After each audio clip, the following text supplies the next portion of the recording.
Welcome back to chapter 2. Alright, so finally, Unreal Engine. So of course 5.6 has been released recently after the Unreal Fest, and I'm quite on the fence about using it because the user interface has actually changed quite a lot and a lot of things has moved around, and so this confuses a lot of developers as well, me included, and that's why I'm sort of like not wanting to use it and stick with 5.5, but for future proofing, let's select 5.6 and keep in mind that I'm probably going to be confused at some point on where things are at right now. And so, yeah, bear with that. And so if you're ready, launch 5.6. Okay, so once your Unreal Editor has opened, let's just select that and go into Games and select the blank project. Specify your project location, which for me is already okay. And project name is going to be LBT for Learn by Theory S1 Season 1 and Project 2. All right, over here all is good, so you can just click on Create. And right now, to me, first impressions, it seems pretty fast, the loading times and the shader compiles, which is a good thing to see. Okay, so once it's fully loaded, I'm just going to minimize this, and I don't even know where the disable real-time viewport thing is, so I'm going to select the viewport and do a shortcut Control-R to disable real-time as we are editing. So next up is going to be the project setup, and so that's going to be in the next section. Okay, so the project setup should be relatively easy, fingers crossed. Usually we go ahead and create a new map, so that's going to be same, so new level, blank, so empty level there, and let's, okay, save that. Let's make a new folder inside of content, name it _map, and dive inside, and let's call it map1, and save. All right, that's fine, and so now project settings. First thing is the maps and modes, so let's select map 1. Okay, so I think that's here, right? Yeah, map 1. There you go. We're going to do this later. And next up is going to be the frame rate, which I think is going to be the variable one. Yep, which I don't like, so I'm going to select use fixed frame rate and use 60. And what else? The auto exposure, which I don't like as well. So let's do auto exposure and disable that. And I think that is more or less okay. So then next up is going to be the editor preferences. And I like to do main window for asset editor open location. That. And then I think I should probably enable the megalights, which, okay, it's not enabled. That's weird. That's fine. We can worry about that later. And so that's that. And then of course it's going to be the game mode next. Okay, so watching the previous video back, looks like I didn't select this correctly. So I'm going to do this again. So that's fine. And now the game mode. So of course, all this project setup explanation, I'm skipping it because I've explained it very well in the previous Season 1 Project 1, which is also called Unreal Engine Programming for Dummies. So I highly recommend that you take that course first before you do this one, okay? And so now that's explained, I'm going to make a new folder. So Control-Shift-N, let's do BP for blueprints, enter, and new folder again. This one is going to be the game mode base, so GMB is fine. And then in here, I need to right click, create a new class. First one is the game mode base, BP GMB. That should be okay. And next up is going to be what? Blueprint class, pawn, BP P, that's fine. And let's just Control-Shift-S, save all, and then let's click on game mode base and then select the pawn, default pawn class as the one we have here. Great. Compile, save, close that out, and then in the project settings, you select this default game mode and you do GMB here. okay? Which overrides the default one. And so I think it's one of these things. Okay, never mind. The UI is completely different. So now we are more or less ready to get started with importing our stuff into Unreal Engine.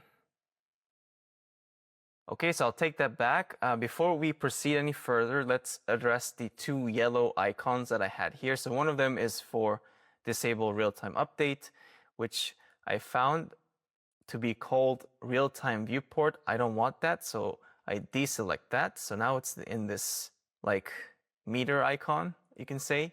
And the other one was for the viewport scalability, which I recommend that you set. Now, personally, when I'm editing, I don't really need like a super high quality viewport. So view distance can be medium. Anti-aliasing can be pretty low because I don't really see it anyway. Post-processing should be high, shadows should be high, GI should be high, reflections should be high as well, textures can be medium, effects low, foliage low, shading medium, and landscape low. Because this computer that I'm using is getting a little bit outdated, so it struggles to do recording as well as rendering. So yeah, I recommend you to also set this. And that's what these two yellow icons were. So well, that's explained, so we can proceed further. Why don't we get into importing the skeletal meshes? So for that, we need a few new folders. So click on Content, Control-Shift-N, and let's do Geo folder, Enter to go in, and then let's make a Stickman folder as well as a Spaceman folder. And let's dive into Stickman and bring up the course files here.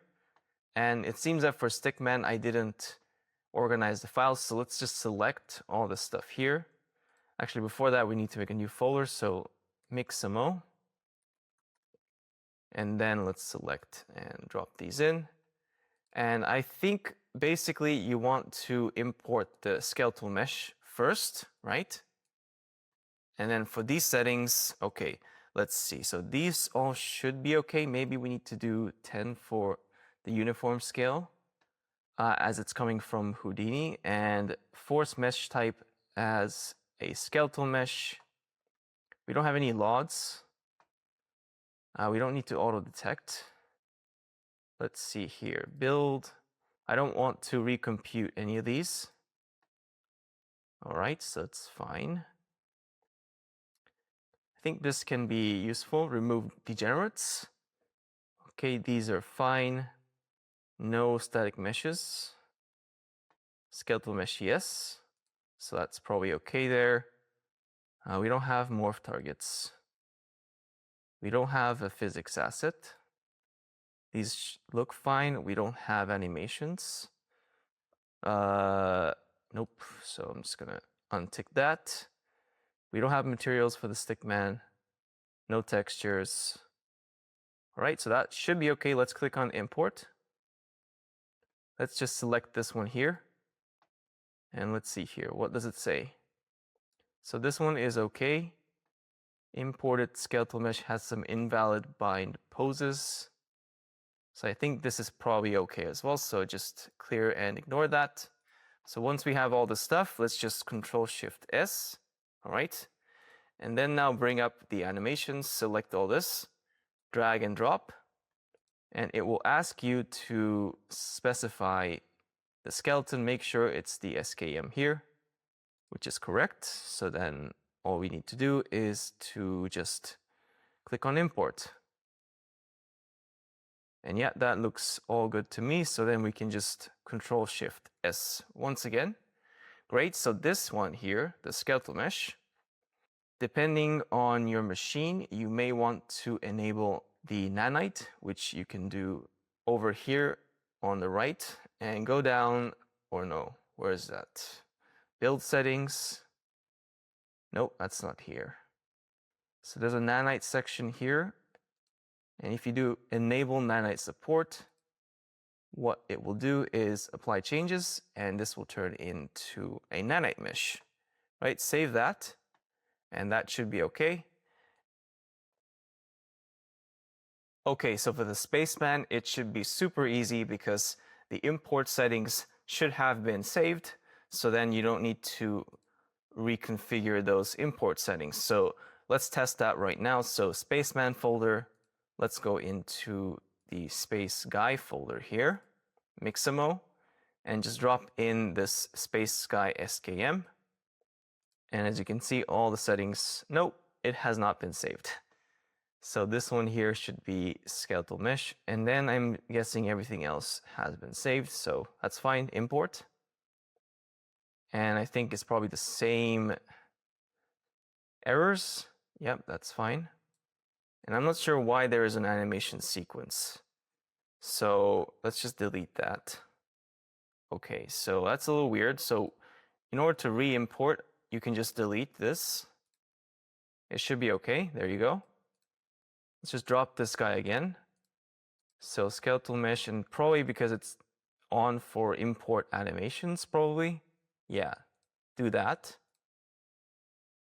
Yep, there you go.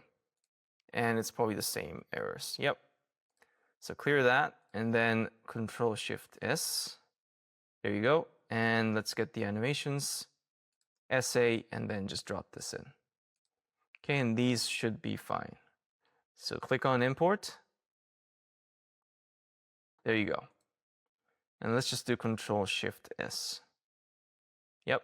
And that's it for the import. Of course, we also need to do materials for the space guy here.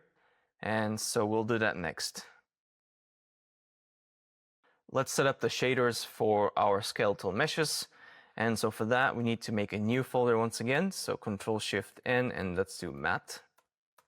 And then in here, we do what? The Spaceman. And the Stickman can just be single material, so just delete that there. So Spaceman, we need these textures, so put these in. All right, and that should be okay. And Control-Shift-S. There you go.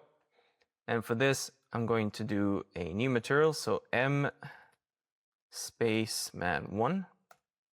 And for this, it's very simple because all we need to do is just get all the textures. So we have 4 of them. So hold down T and click like that. So the first one should be diffuse. So the base map, I think, is that. And then plug it into the base color. All right, and then we have metallic, which is gonna go into here. And then we have a roughness map, I think. So let's do roughness. And then we have normals, which is this one here. All right, and then just put that into, where's that, normal. Okay, so that's probably okay. So save that. And then inside of our Spaceman skeletal mesh, you can just apply this over here, which isn't doing it. There you go. So that is perfect. Yep. That looks perfect to me. So yep, that's fine. So then Control-Shift-S, save all, and then just close this out. And let's work on the Stickman material. So the Stickman material is going to be super simple because, look, the Stickman UVs are completely messed up, so we're not going to be doing anything with UVs. And so for that, we do material, and let's do M Stickman 1, enter, and all I want to do is just bump up the specular, reduce the roughness to 0.3, and what do I do next? So I'm going to give it a color. And this can be anything you want. Maybe we can pick some kind of like orange here. So a little brighter would be nice. So that's fine. And then I want to give it a Fresnel. So let's search for Fresnel. If you want to preview that, you can just do this. So it just looks like this, right? And the exponential should be maybe like 3. Yeah. So I want to just, what do I do? There, and maybe the emissive color. That's a little too much, so I'm gonna multiply this with the color. Yeah, that looks pretty nice to me, so we can just save that. All right, and let's go into the Spaceman and apply, no, sorry, Stickman, and apply it to the skeletal mesh. Okay, so for some reason, if I click on the text, it doesn't work, but the icon, it does. So there you go. So it looks like a nice little, I don't know, candy looking thing, which looks nice. So Control-Shift-S.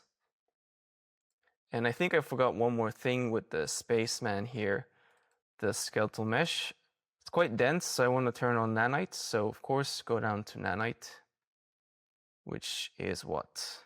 Here, enable nanite support, apply changes, right?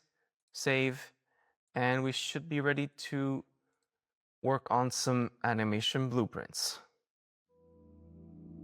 So I actually avoided learning animation blueprints for a long time because it really felt like learning, shader graphs or Niagara blueprints or PCG graphs, whole another node system to learn on top of everything you have to learn with blueprints and Unreal Engine. I was kind of scared of learning animation blueprints. But when I actually studied it, it was not as scary as I thought. And so I hope that this is what you feel through this course as well, so that you can start applying characters into your installations. So if you want to keep learning, click on the next video.